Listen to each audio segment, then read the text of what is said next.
The case of JonBenet Ramsey is one of the nation's most infamous unsolved murders. The still unsolved murder has a small but significant tie here to northern Michigan. 9 and 10's David Leiden and videographer Josh Monroe dive into that link in part one of a two-part Unsolved special.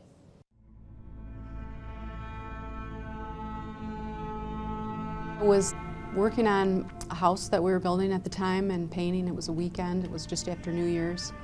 And I got a call from the chief, and he said Boulder PD is coming to Charlevoix and I need you to help us out. Charlevoix is one of northern Michigan's true treasures, but this quiet Lake Michigan town shares a link to an infamous murder, a case that at times has seemed colder than the icy waters of Lake Michigan that beat against its shoreline in the winter. 911 emergency. We have a kidnapping. Hurry, please explain to me what's going on, okay?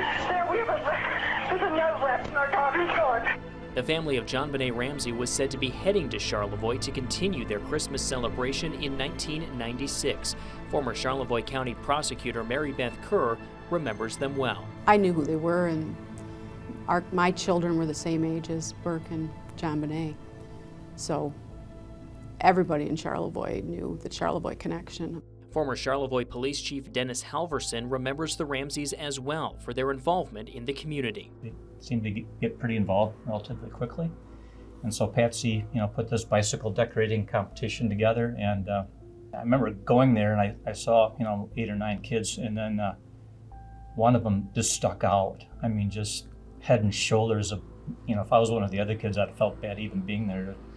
This one young lady was dressed up, as I recall, kind of in a little Bo Peep costume or dress, and just beautiful. Could have been a postcard, and obviously, hard not to vote for her.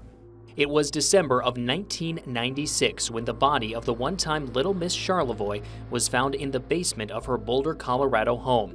Shortly after, Boulder police reached out to Kerr and Halverson. Police wanted to take a look at the Ramseys' Charlevoix vacation home as part of their growing murder investigation.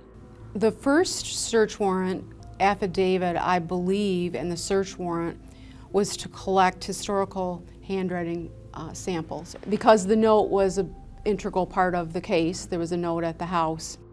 A handwriting analysis is done by looking at samples that a person gives at the time of the investigation, but they also want to look at non-rehearsed historical samples, so like a recipe card or a note or something that somebody wrote when they weren't in a police station, to compare it.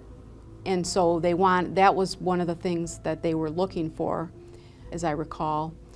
And I think they also just wanted to look and see if there were any signs of an intruder there, because they were scheduled to come here the very next day. Halverson was also tasked with following up on any tips from the Charlevoix area that may be related to JonBenet's murder. I would say all of them, I'll use the word all, I would rate them low quality tips. But in any investigation, you don't just not look into one because it sounds kind of weird or goofy or, impossible. You just don't do that. And you just take them to a point where you feel pretty comfortable saying this is not going anywhere. But you still took the time, you still got in the car. I did a lot of driving around. I was reaching out to a lot of departments, because Boulder PD didn't know the sheriff or the chief here or there, the trip, and so I was doing a lot of that. I did not get a tip that I felt was a quality tip. Saying, holy cow, the smoking gun of the case is here in Charlevoix. Never happened. And tomorrow night in part 2 of our JonBenet special, we'll hear about the media frenzy that followed the Ramsey family to Charlevoix, and if Kerr or Halverson believe the case will ever be solved.